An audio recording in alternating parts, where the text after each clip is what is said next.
जय हिंद साथियों। पुनः ऑनलाइन क्लास में हम हिंदी साहित्य पर आधारित काव्य शास्त्र के प्रश्नों को लेकर के उपस्थित हैं। इस वीडियो से आप काव्य दोष, काव्य गुण, अलंकार, रस आदि प्रश्नों पर आधारित वीडियो आपको मिलेगा। आप इस वीडियो को देखें और दूसरों के साथ शेयर करें। तो आज का प्रश्न है पहला कि काव्य संप्रदायों का सही विकास क्रम क्या है।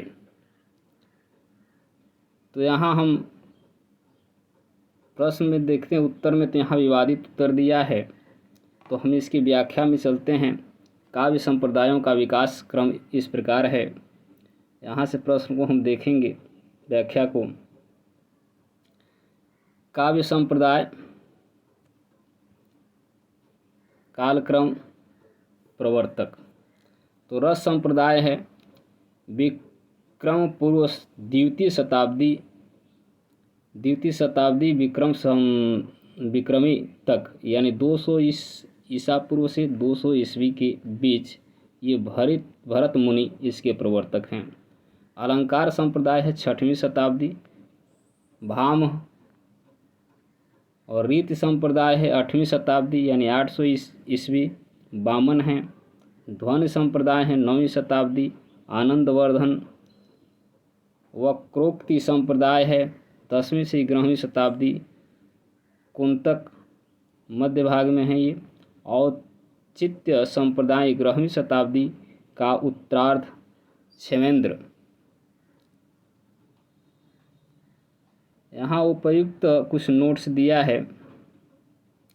उपयुक्त तथ्य रामचंद्र तिवारी तथा डॉक्टर नगेंद्र की काव्यशास्त्रीय विश्लेषण पर आधारित है। उपयुक्त प्रश्नों में सही विकल्प का अभाव है, जैसे कि आपने देखा। वक्रोक्ति संप्रदाय की स्थापना के पूर्व ही ध्वनि संप्रदाय स्थापित हो चुका था। अब अगला प्रश्न है, रस सिद्धांत के प्रवर्तक आचार्य हैं। तो ये हैं आचार्य भरत मुनि। आप रस जब पढ़े होंगे तो इनके श्लोक आपको बताए गए होंगे।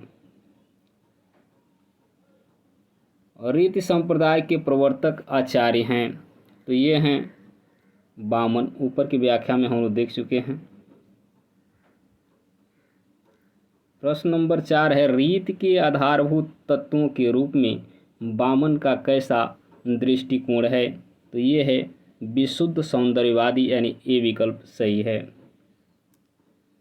व्याख्या, रीति के आधारभूत तत्वों के रूप में वामन का दृष्टिकोण विशुद्ध सौंदर्यवादी रहा है।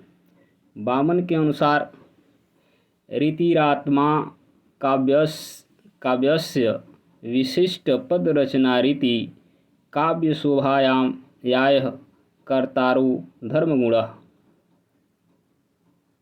प्रश्न नंबर 5 है, अधोलिखित आचार्यों का उनके कलाक्रम अनुसार आरोही क्रम है। तो यहाँ ये है दांडी, वामन, मम्मट, विश्वनाथ, जगन्नाथ।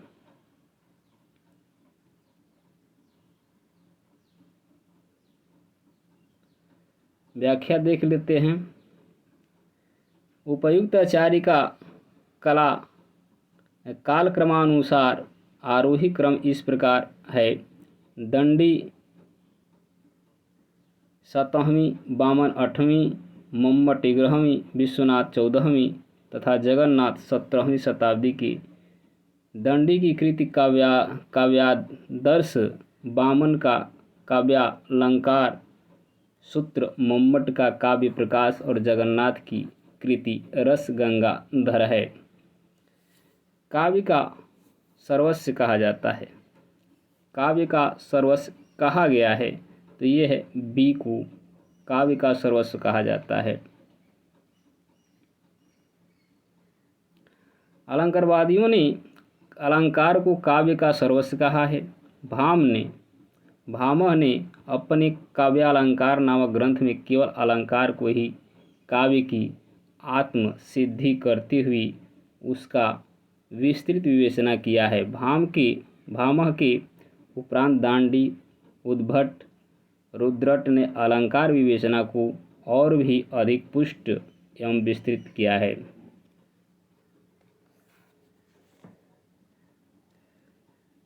अगला प्रश्न है, काव्य हेतु संबंधी प्रस्तुत पंक्तियों की रचयिता हैं। शक्ति निपुणता लोकशास्त्र काव्यधावेक्षणात् काव्यज्ञ शिक्षाभ्यासः इति हेतु अस्तुद भवेः। किसकी रचना है? तो ये मम्मट की रचना है। हम अगले पृष्ठ पर चलते हैं।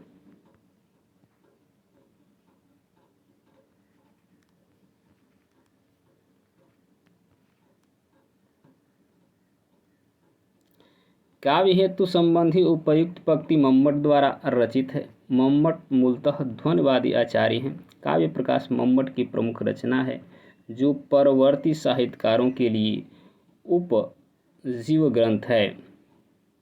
अगला प्रश्न है, संयुक्त संगत युग्म का चयन कीजिए।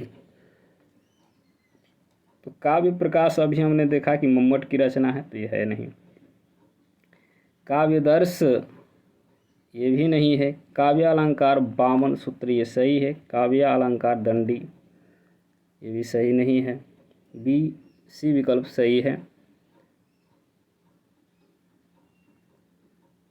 उपयुक्त सभी युग्मकों में विकल्प सी अर्थात काव्यालंकार सूत्र 52 की रचना है, सुमेलित है, जबकि अन्य ग्रंथों का सुमेलन इस प्रकार है: काव्य प्रकाश मम्मट, काव्यादर्श दंडी, काव्यालंकार भामह।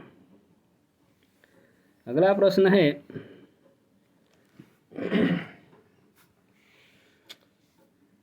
अदोषः सगुणौ सलंकारी च शब्दार्थी काव्यम।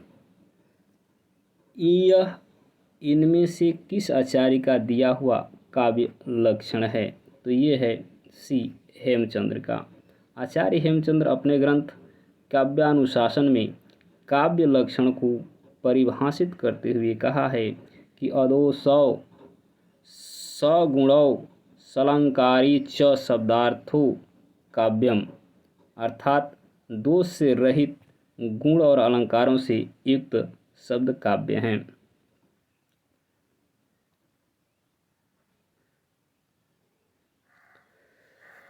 नहीं रसादृते कश्चिदर्थ प्रवर्तते किसका काव्य, किसका कथन है? तो ये है डी भरत मुनि का। भरत मुनि का कथन है कि नहीं रसादृति कश्चिदर्थी दर्थ प्रवृत्ति, अर्थात रस के बिना नाटक का कोई अंग प्रवृत्ति नहीं होता। यह कथन इनमें से अपने प्रसिद्ध ग्रंथ नाट्यशास्त्र में कहा है।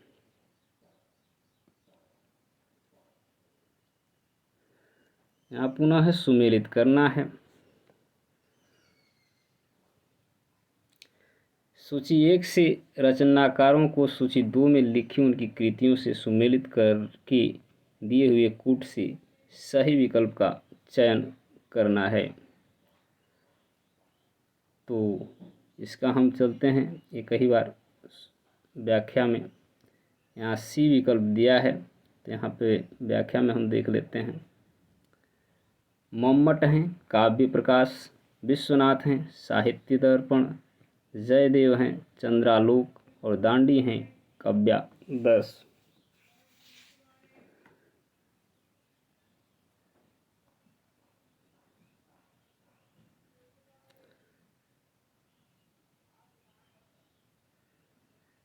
औचित्य के काव्य की आत्मा के रूप में प्रतिष्ठित करने वाले आचार्य कौन हैं?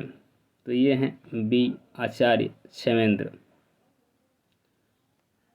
औचित्य को काव्य की आत्मा के रूप में प्रतिष्ठित करने वाले आचार्य क्षेमेंद्र हैं। इन्होंने अपने प्रसिद्ध ग्रंथ औचित्य विचार चर्चा में काव्य काव्यात्मा में के रूप में औचित्य को स्थापित किया है। अन्य महत्वपूर्ण तथ्य हैं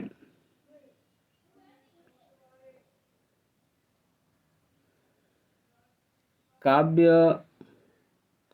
संप्रदाय प्रवर्तक और प्रमुख ग्रंथ।